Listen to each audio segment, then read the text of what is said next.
प्राचीन काल में नारद मुनि भ्रमण करते हुए एक दिन मृत्यु लोक में आए। वहां उन्होंने देखा कि मनुष्य दुखों से ग्रस्त है, कोई दरिद्रता से पीड़ित है, कोई संतानहीन है, कोई रोगों से पीड़ित है, तो कोई जीवन में असफलता से दुखी है। यह देखकर नारद मुनि विष्णुलोक में पहुंचे और भगवान विष्णु से पूछा, हे प्रभु, कृपा करके मुझे ऐसा व्रत बताइए जो कलयुग में भी साधारण मनुष्यों को सरलता से सुख, शांति और मोक्ष प्रदान कर सके। भगवान श्री विष्णु मुस्कुराते हुए बोले, हे नारद, तुमने बहुत अच्छा प्रश्न किया है। मैं तुम्हें एक ऐसा उत्तम व्रत बताता हूँ जो सभी पापों को नष्ट करता है। यह है सत्यनारायण व्रत। इस व्रत को करने से मनुष्य को सांसारिक सुख भी प्राप्त होता है और अंत में वैकुंठ धाम भी मिलता है। यह व्रत पूर्णिमा के दिन, किसी भी शुभ अवसर पर या संकट से मुक्ति के लिए किया जा सकता है। पहला अध्याय, निर्धन ब्राह्मण की कथा।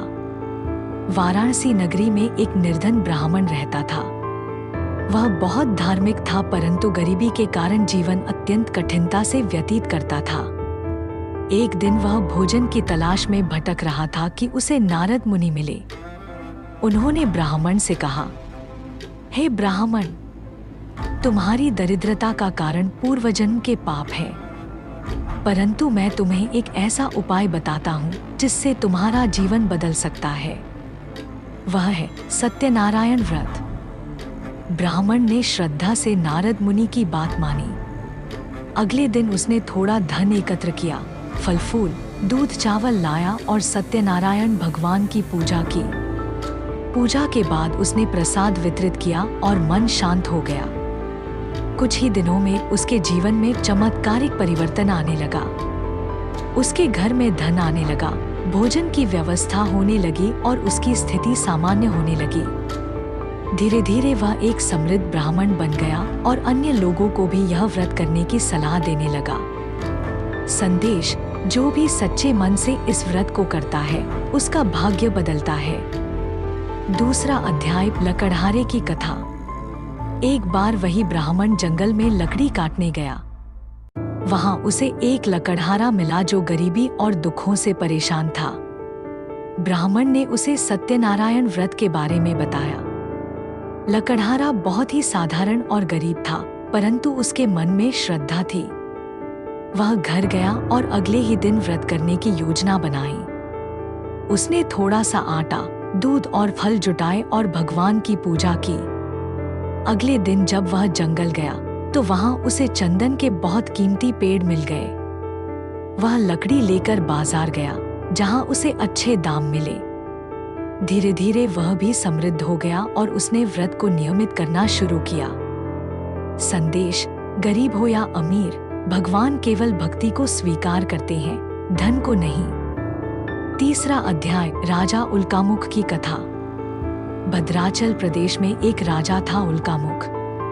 वह धर्मप्रिय था और प्रतिदिन यज्ञ, दान, जप आदि करता था। एक दिन वह नदी के किनारे पूजा कर रहा था कि एक वृद्ध ब्राह्मण आया। उसने राजा से पूछा, हे राजन, आप किसके लिए पूजा कर रहे हैं? राजा ने कहा, मैं भगवान विष्णु की आराधना करता हूँ, परंतु कोई विशेष फल नहीं मिल रहा।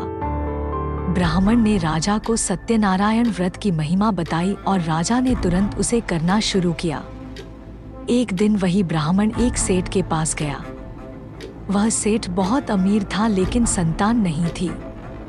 ब्राह्मण ने उससे कहा, अगर तुम सत्यनारायण व्रत करोगे तो तुम्हें पुत्र रत्न की प्राप्ति होगी। सेठ ने श्रद्धा से व्रत किया। कुछ ही समय में उसकी पत्नी को गर्भ ठहरा और उन्होंने एक सुंदर पुत्री को जन्म दिया, जिसका नाम उन्होंने कलावती रखा। सेठ ने प्रतिज्ञा की कि बेटी के विवाह पर वह फिर से व्रत करेगा। चौथा अध्याय, व्यापारी सेठ और कलावती की कथा। जब कलावती बड़ी हुई तो उसका विवाह एक सुंदर, योग्य युवक से हो गया। विवाह के पश्चात सेठ वधू के साथ व्यापार यात्रा पर निकल पड़ा और यह संकल्प कर लिया कि रास्ते में सत्यनारायण भगवान की पूजा करेंगे। परंतु व्यापार में लाभ होने के बाद उन्होंने पूजा करना भूल गए।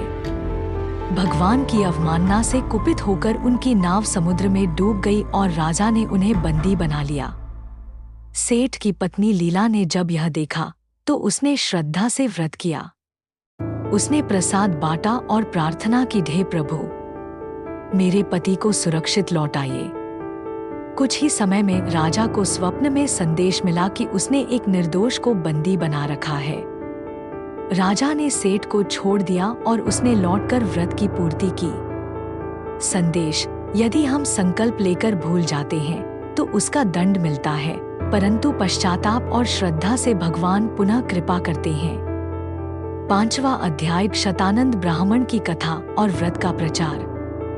एक नगर में शतानंद नामक ब्राह्मण अपने पुत्र के विवाह के उपलक्ष्य में सत्यनारायण व्रत कर रहा था। सभी को उसने आमंत्रित किया। विवाह संपन्न हुआ और सभी ने प्रसाद ग्रहण किया, सिवाय उसकी पुत्रवधू के। वह बिना प्रसाद लिए चली गई और रास्ते में बेहोश हो गई। जब उसे होश आया तो उसने पश्चाताप किया और फिर से भगवान का स्मरण कर व्रत पूरा किया। उसके बाद उसका जीवन सुखमय हो गया। शतानंद ने पूरे नगर में इस व्रत का प्रचार किया। लोग इसे पूर्णिमा पर करने लगे और नगर में सुख, शांति और समृद्धि बढ़ने लगी। भगवान सत्यनारायण कहते हैं, जो मनुष्य श्रद्धा और विश्वास से इस कथा को सुनता और व्रत करता है, उसे जन्म जन्मांतर के पापों से मुक्ति मिलती है। वह जीवन में सुख, समृद्धि, संतति, धन और यश प्राप्त करता है और अंत में मेरे धाम को प्राप्त होता है।